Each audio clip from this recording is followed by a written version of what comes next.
शुक्लां प्रधरं विष्णुं शशिवर्णं चतुर्भुजं प्रसन्नवदनं ध्यायेत् सर्वविघ्नोपशान्तये अज्ञानतिमिरान्धस्य ज्ञानाञ्जनशलाकया चक्षुरुन्मीलितं तस्मै श्रीगुरवे नमः। गुरुर्ब्रह्मा गुरुर्विष्णुर्गुरुर्देवो महेश्वरः गुरुस्साक्षात् परब्रह्म तस्मै श्रीगुरवे नमः। विश्वेश्वरं साम्बमूर्तिं प्रणिपत्य गिरां गुरुं टीकां सुशीलां गुरुवे तर्कसङ्ग्रहदीपिकां वन्दे गुरुं शिवं साम्बं दक्षिणामूर्तिमव्यजं यद्वन्दनेन मन्दो विद्येत् गुरुस्मारताम्। एतावत्पर्यन्तम् अन्विताभिधानवादस्य खण्डनं जातम्। तदुत्तरम् अन्यानि यानि कारणानि शाब्दबोधे तेषां निरूपणं क्रियते आकाङ्क्षादीनाम्। आकाङ्क्षेति आकाङ्क्षादि ज्ञानम् आकाङ्क्षायोग्यतासन्निधिश्च वाक्यार्थज्ञानहेतुः पदस्य पदान्तरव्यतिरेक प्रयुक्तान्वयानुभावकत्वम् आकाङ्क्षा इति। अत्र आकाङ्क्षा नाम केवलम् आकाङ्क्षा एव अपेक्षते वा आकाङ्क्षा ज्ञानम् अपेक्षते वा इति चेत् प्राचीनैः आकाङ्क्षा एव कारणम् इति वदन्ति, किन्तु आकाङ्क्षा ज्ञानं कारणम् इति वक्तव्यमिति नवीनाः। किमर्थमित्युक्तौ यदि आकाङ्क्षा मात्रम् इति कारणम् उच्यते तदा आकाङ्क्षा वस्तुगत्या यत्र भवति तत्रैव नाम तस्मादेव वाक्यात् शाब्दबोधः स्यात्। वस्तुगत्या यत्र भवति तस्मात्, किन्तु आकाङ्क्षा भ्रमादिति शाब्दबोधः भवितुम् अर्हति। यदि आकाङ्क्षा इदानीं घटः कर्मत्वम् आनेनं कृतिः इत्यस्मिन् वाक्ये इत्यस्मात् वाक्यात् कुतः शाब्दबोधो न भवति इत्युक्तौ तत्र आकाङ्क्षा नास्ति इत्यतः इति उच्यते। किन्तु तत्र यदि आकाङ्क्षा भ्रमः अस्ति, घटः कर्मत्वम् आनेनं कृतिः इति कर्मत्वशब्दस्य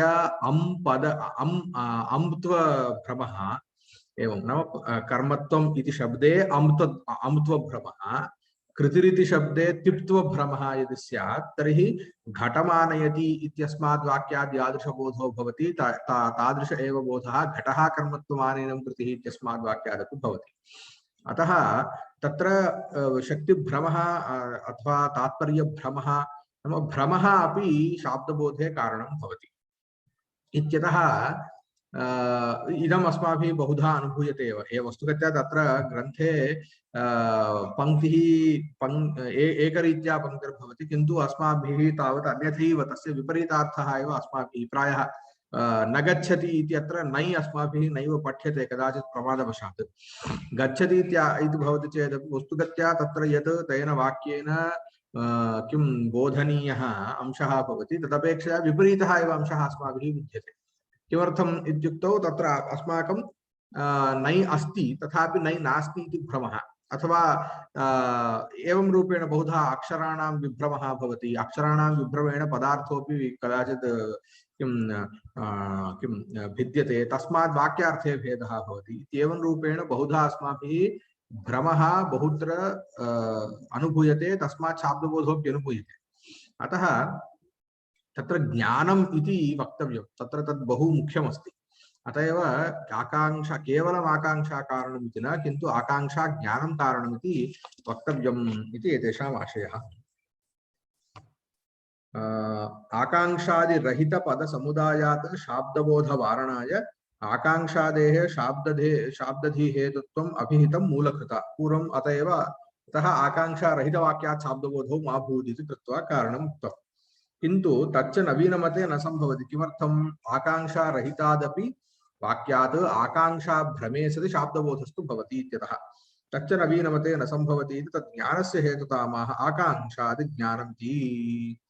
तदेव उच्यते आकाङ्क्षादि भ्रमात् शाब्दधीः न स्यात्। यदि आकाङ्क्षा ज्ञानं कारणमिति नोच्येत तर्हि आकाङ्क्षा भ्रमात् शाब्दधीः न स्यात्। तर्हि आकाङ्क्षायाः स्वरूपं किमुक्तं? पदस्य पदान्तरव्यतिरेक प्रयुक्त अन्वय अननुभावकत्वम् आकाङ्क्षा। यत्पदस्य यत्पदा किं उच्यते किं यत्पदस्य यत्पदाभाव प्रयुक्तम् अन्वयबोधाजनकत्वं तत्पदसमभिव्याहृत तत्पदत्वम् आकाङ्क्षा।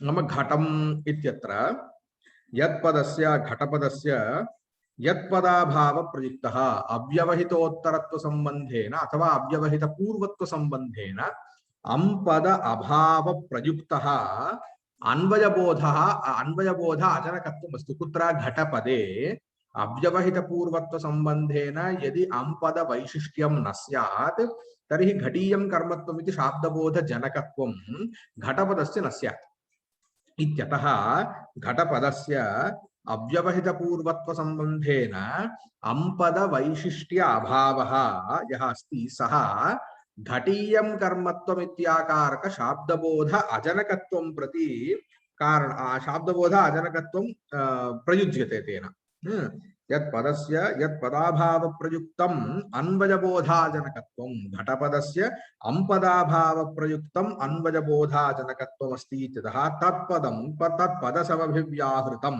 घटपदसमभिव्याहृतं यत् अंपदम् अस्ति तत्पदत्वं नाम तत्पदकत्वं नाम तत्पदवत्वम् इत्यर्थः तत्पदत्वम् इत्येव उच्यते तथापि अत्र तत्र एवं रूपेण वैशिष्ट्यम् इति वक्तव्यं तत्पदवत्वम् इति वक्तव्यम् तत्पदसमभिव्याहृत तत्पदत्वम् आकांक्षा इत्यत्र उच्यते एवमेव सर्वत्र अतएव इदानीं घटः कर्मत्वम् इत्यत्र एतादृश अन्वयबोधाननुभावकत्वम् अन्वयबोध अजनकत्वं वा घटपदस्य नास्ति किमर्थं कर्मत्व अभावेपि अव्यवहित पूर्वत्व संबंधेन कर्मत्व शब्द अभावेपि घटपदस्य यदि अव्यवहित पूर्वत्व संबंधेन अंपदवत्वम् अस्ति तर्हि तस्य शाब्दबोध प्रयोजकत्वं शाब्दबोध जनकत्वमेव अस्ति शाब्दबोध अजनकत्वं नास्ति इत्यतः घटपद कर्मत्व पदयोः परस्परम् आकांक्षा नास्ति किन्तु घटपद अंपदयोर्मध्ये एव आकांक्षा अस्ति इत्येवं रूपेण अत्र ज्ञातव्यम् अत्र प्रयुक्तत्वम् इत्यस्ति यत् पदाभाव प्रयुक्तः प्रयुक्तं किम् अन्वयबोधाजनकत्वं प्रयुक्तत्वं नाम किम् इति चेत् प्रयुक्तत्वं च कारणाभावात् कार्याभावः इति प्रतीतिसाक्षिकः स्वरूपसम्बन्धविशेषः कारणाभावात् कीदृशकारणस्य अभावात् अव्यवहितपूर्वत्वसम्बन्धेन अंपदरूपकारणाभावात् वैशिष्ट्यकारण अंपदवैशिष्ट्यरूपकारणाभावात् शाब्दबोध अभावरूप शाब्दबोध अभावः यः अस्ति शाब्दबोधाभावः इति या प्रतीतिरस्ति तादृश प्रतीतिसाक्षिकः कश्चन स्वरूपसम्बन्धविशेषः यदा स्वरूपसम्बन्धविशेषः इत्युच्यते अत्र निर्वचनं न संभवति इत्येव स्थापनीयम् अस्ति एवमेव रीत्या ज्ञायते अयं सम्बन्धः अस्ति अजनकत्वान्तं परिचायकं नाम यत्पदस्य यत्पदाभाव प्रयुक्तमन्वयबोधाजनकत्वम् इत्ययं भागः आकांक्षायाः निर्वचन शरीरे न प्रविशति किन्तु स्वरूपलक्षणं तर्हि स्वरूपलक्षणं स्वरूपपरिचायकम् इत्युक्तौ परिचायकं नाम पूर्वं कदाचित् उक्तं लक्षणं द्विविधं भवति स्वरूपलक्षणं तटस्थलक्षणम् इति अत्र इदं स्वरूपलक्षणे अन्तर्भवति तटस्थलक्षणे नान्तर्भवति तर्हि वस्तुगत्या किम् आकांक्षायाः लक्षणम् इति चेत् तत्पदे तत्पदवत्वम् आकांक्षा तत्पदस्य तत्पदसमभिव्याहृत तत्पदत्वम् इति आकांक्षा घटपदसमभिव्याहृत अंपदत्वम् आकांक्षा इत्येव रूपेण अंगीकृतम् एक जातम् अजनकत्वान्तं जातं योग्यतालक्षणमाह अर्थाबाधो योग्यता इति एकपदार्थे अपरपदार्थवत्वं योग्यते इति मते संशय निश्चय साधारण तत्तज्ञानत्वावच्छिन्नं शाब्दधी हेतुः अत्रापि योग्यता ज्ञानं पुनः वस्तुगत्या योग्यतायाः अभावेपि यदि योग्यता भ्रमः अस्ति चेदपि तत्र शाब्दबोधो भवति संशयः अस्ति चेदपि तत्र शाब्दबोधो भवति इति एकपदार्थे अपरपदार्थवत्वं योग्यते इति मते संशय निश्चय साधारण तत्तज्ञानत्वावच्छिन्नं यदस्ति ज्ञानं यदस्ति ज्ञानसामान्यं यदस्ति तद् शाब्दधी हेतुर्भवति इति अर्थाबाधो यो बाधनिश्चय अभावः योग्यता एकपदार्थे अपरपदार्थवत्वं योग्यता इति मते एकपदार्थे अपरपदार्थवत्वज्ञानं योग्यता इति स्वीकार्यम् अर्थ अबाधो योग्यता इत्यस्मिन् मते तावत् नाम बाधनिश्चयाभावः अबाधः नाम बाधाभावः कस्य बाधाभावः परस्परम् अन्वयस्य अन्वयबाध अभावः पदार्थयोर्मध्ये अन्वय बाध अभावः यदस्ति नाम तत्र ज्ञानं न कारणं किन्तु बाध निश्चय अभावः कारणं तर्हि अभावः कारणम् इत्यागतम् इति नवीनमते तु स्वरूपसत्येव योग्यता तद्धेतुरिति तर्हि यदि अभावः कारणम् इत्युच्यते तर्हि तस्य कथं कारणत्वं स्वरूपतः नाम यदि बाध निश्चयः नास्ति तर्हि शाब्दबोधो भवति। परस्परं पदार्थयोर्मध्ये अन्वयस्य बाध निश्चयः नास्ति चेदनं पुनः बाध निश्चय अभावस्य ज्ञानं पुनः नापेक्षते इति अत्र अर्थः। एकपदार्थे अपरपदार्थवत्वं योग्यता इति यदि स्वीक्रियते तर्हि एकपदार्थे अपरपदार्थ वत्वस्य ज्ञानं कारणं भवति। यदि अर्थ अबाधो योग्यता नाम अर्थ अन्वय बाध अभावः बाध निश्चयाभावः इति तस्य अर्थः। तादृश स्वरूपं यदि योग्यतायाः स्वीक्रियते तस्मिन् मते तु केवलं पदार्थानां वा मध्ये अन्वयस्य बाध निश्चय अभावः अस्ति चेदनं बाध निश्चय अभावः ज्ञातव्यं नाम बाध निश्चय अभावस्य ज्ञानं पुनः न अपेक्षते इति भेदः अस्ति। जातं पदानाम् अविलम्बेन उच्चारणं सन्निधिः सन्निधि विषये अत्र बहु अधिकं किमपि नोक्तम्। पदानामिति अविलम्बेन पदार्थोपस्थितिः सन्निधिः। अत्र पदार्थो उपस्थितिः पदानाम् अविलम्बेन उच्चारणमित्यस्य उच्चारणं तत्र नाम गौरश्वः पुरुषो अस्ति। किम् उच्यते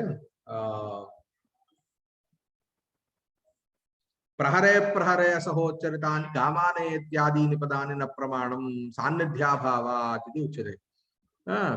वस्तुगत्या अत्र पश्यन्तु प्रहरे प्रहरे नाम अद्य गाम् अनन्तरं मध्याह्ने किम् आनय इत्यादिकम् उच्यते चेत् न भवति इति तत्र उच्यते। वस्तुगत्या यदि स्मरणं क्रियते चेत् अद्य मया वाक्यस्य अर्धभागः उक्तः मध्याह्ने पुनः इदानीं मया अर्धभागम्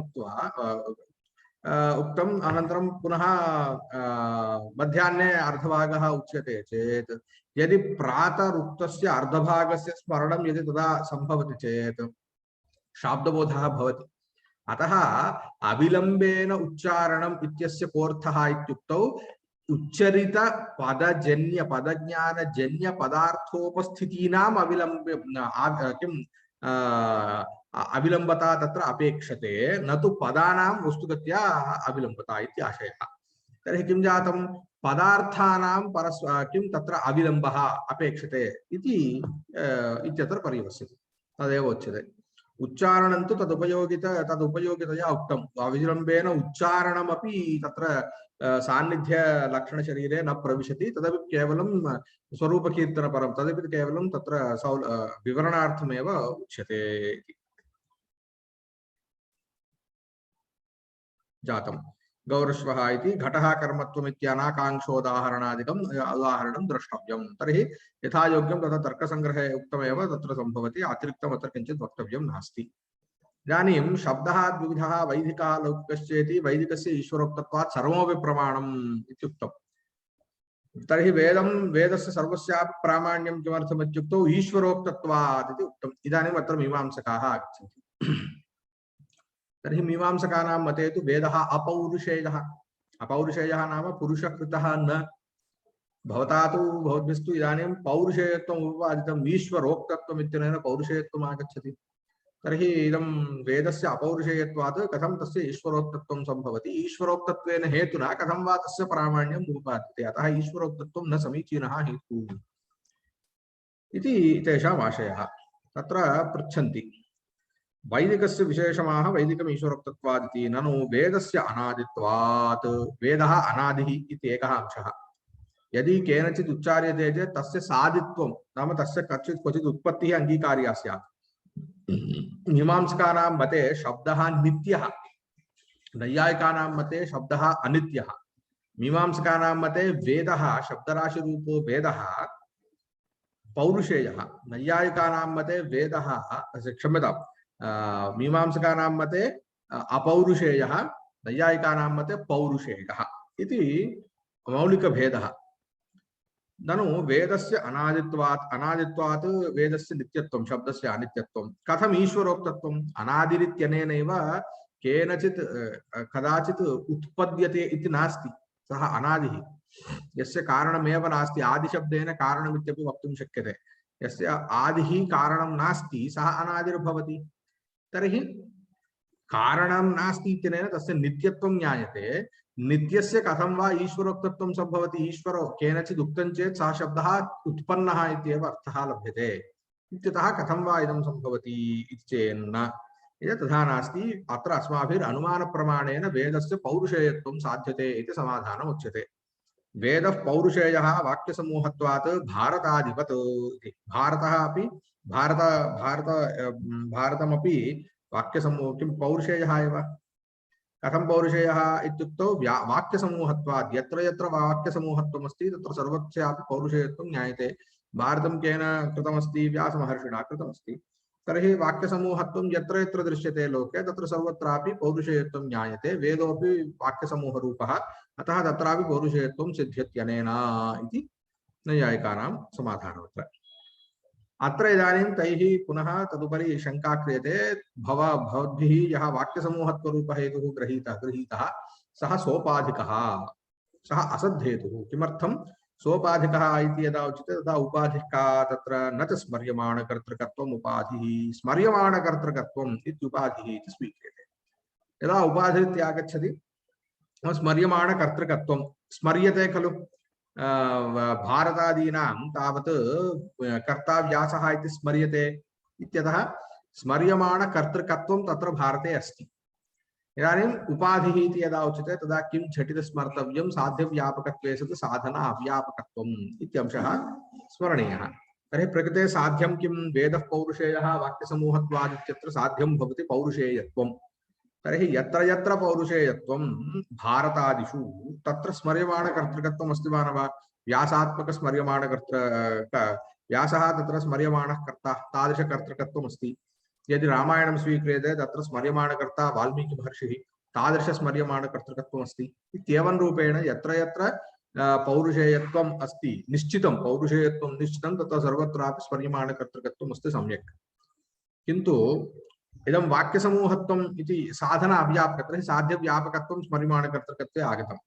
द्वितीयमस्ति वाक्यसमूहत्वं। वाक्यसमूहत्वं वेदेऽपि अस्ति, प्रकृतपक्षेऽपि अस्ति। तत्र तु स्मर्यमाणकर्तृकत्वं नास्ति। कः वेदः वेदस्य कर्ता इत्युक्तौ तत्र न श्रूयते अयं वेदः अनेन रचितः इति नैव श्रूयते। रचितः कर्ता, कर्तृत्वम् इत्यनेन रचयितृत्वं तत्र अभिप्रेतमस्ति। अतः तत्र स्मर्यमाणकर्तृकत्वं नास्ति। तर्हि साधनं यत्र यत्र वाक्यसमूहत्वं यत्र यत्र कुत्र वेदे तत्र स्मर्यमाणकर्तृकत्वं नास्ति। तर्हि साध्यव्यापकत्वे सति साधन अव्यापकत्वात् स्मर्यमाणकर्तृकत्वम् उपाधिः। यो यद्व्यापकं व्यभिचारी सतद्व्यभिचारी इति न्यायेन यो यद्व्यापकं व्यभिचारी यः कः प्रकृते वाक्यसमूहत्वरूप हेतुः यद्व्यापकं व्यभिचारी पौरुषेयत्व व्यापक स्मर्यमाणकर्तृकत्व व्यभिचारी सः कः वाक्यसमूहत्वरूप हेतुः तद्व्यभिचारी पौरुषेयत्व व्यभिचारी इत्यनेन सोपाधिकत्वात् अस्य व्यभिचारित्वम् अनुमातुं शक्यते। तेन अयं न सद्धेतुः। अनेन हेतुना पौरुषेयत्व साधनं न संभवति इति तेषाम् आशयः। तथा च स्मर्यमाणकर्तृकत्वम् उपाधिः इत्याशङ्कायाम् उच्यते तथा नास्ति। गौतमीयादिभिः शिष्यपरम्परया वेदेऽपि कर्तृस्मरणेन साध्य साधन व्यापकत्वात् तथा नास्ति। गौतमीयशिष्यैस्तु वेदस्य कर्ता स्मर्यते। कः कर्ता? ईश्वरः कर्ता इति स्मर्यते। ईश्वरः वेदस्य कर्ता इति सर्वैः गौतमीयैः नाम गौतम अनुयायिभिः तत्र शिष्यैः इदं बोध्यते यत् भोः वेदस्य कर्ता भवति ईश्वरः इति। भवद्भिः किमुक्तं? यत्र यत्र वाक्यसमूहत्वं वेदे तत्र स्मर्यमाणकर्तृकत्वं नास्ति। वेदे स्मर्यमाणकर्तृकत्वं नास्ति इति खलु उक्तं। तथा न। अस्माकं सम्प्रदाये वेदस्य स्मर्यमाणकर्तृकत्वं सम्भवति इत्यतः यत् साधन अव्यापकत्वं भवद्भिः उपपादितं तन्न घटते। तत्र साधन व्यापकत्वमेव अस्ति। तथा च यथा वा यत्र यत्र पौरुषेयत्वं तत्र स्मर्यमाणकर्तृकत्वं भारताद्यन्तर्भावेण तथैव यत्र यत्र वाक्यसमूहत्वं वेदेऽपि तत्रापि स्मर्यमाणकर्तृकत्वम् अस्ति। इत्यतः सः साध्यव्यापकत्वे साधन व्यापकत्वमेव तत्र अस्ति स्मर्यमाणकर्तृकत्वे इत्यतः स्मर्यमाणकर्तृकत्वं प्रकृते उपाधिः भवितुं नार्हति इत्यतः पूर्वोक्त वाक्यसमूहत्वरूपहेतोः सोपाधिकत्वरूपदोषाभावात् तत्र न कोऽपि क्लेशः इति उच्यते। गौतमादिभिः शिष्यपरम्परया वेदेऽपि कर्तृस्मरणेन साधनव्यापकत्वात् एवमेव तस्मात्ते पानात् त्रयो वेदा जायन्त इत्यनेन तत्र कारणं ज्ञायते। पंचमी तत्र तस्मात्ते पानादित्यनेन त्रयो वेद इत्यनेन तत्र ज्ञायते ईश्वरेणैव जायते इति। अतः इति श्रुतिश्च तत्र किम् इदं भवितुम् अर्हति इति श्रुतिरपि तत्र प्रमाणमस्ति। न केवलम् अनुमानं पूर्वोक्तम् अनुमानं वेदः पौरुषेयः वाक्यसमूहत्वादिति, किन्तु श्रुतिरपि तत्र उपोद्बलकतया वर्तते प्रमाणम्। अतः वेदः पौरुषेयः एव इति उच्यते।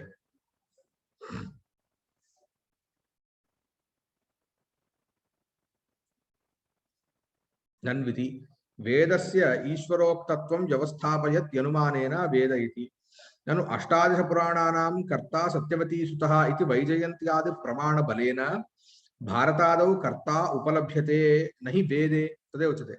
अष्टादश पुराणानां कर्ता सत्यवतीसुतः इति वैजयन्त्यादि तत्र व्याख्यानेषु उपलभ्यते। अतः स्मर्यमाणकर्तृकत्वं भारतादिषु ज्ञायते।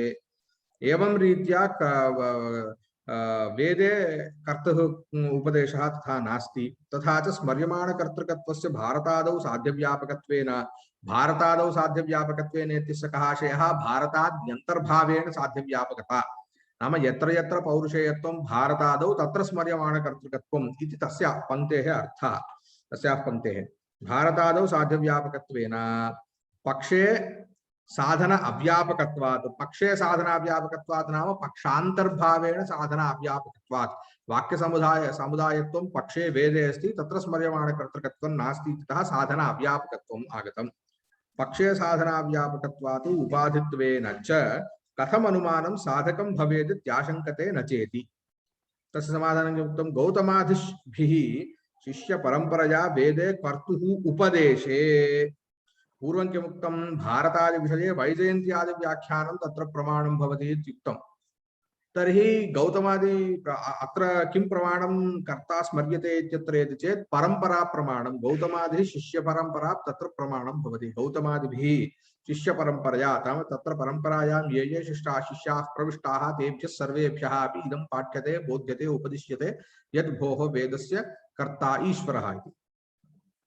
गौतमादिभिः शिष्यपरम्परया वेदे कर्तुः उपदेशे विवदन्तं प्रत्याह तस्मादिति भवतु इति उपदिश्यते इत्युक्तं खलु। अयम् उपदेशः प्रामाणिकः इति कथं वक्तुं शक्यते इति चेत् भवतु भवतां तत्र शङ्का अस्ति चेत् स्मर्यमाणकर्तृकत्वं मया उपपादितं वेदे, भवतां तत्र शङ्का नाम तत्र प्रामाण्यबुद्धिर्नास्ति चेत् अहं श्रुतिमेव तत्र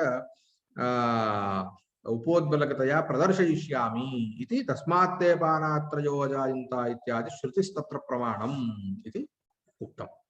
तर्हि अत्रैव समापयामः। अग्रे शब्दस्य नित्यत्वं सम्भवति वा न वा इत्यस्मिन् अग्रे पठामः।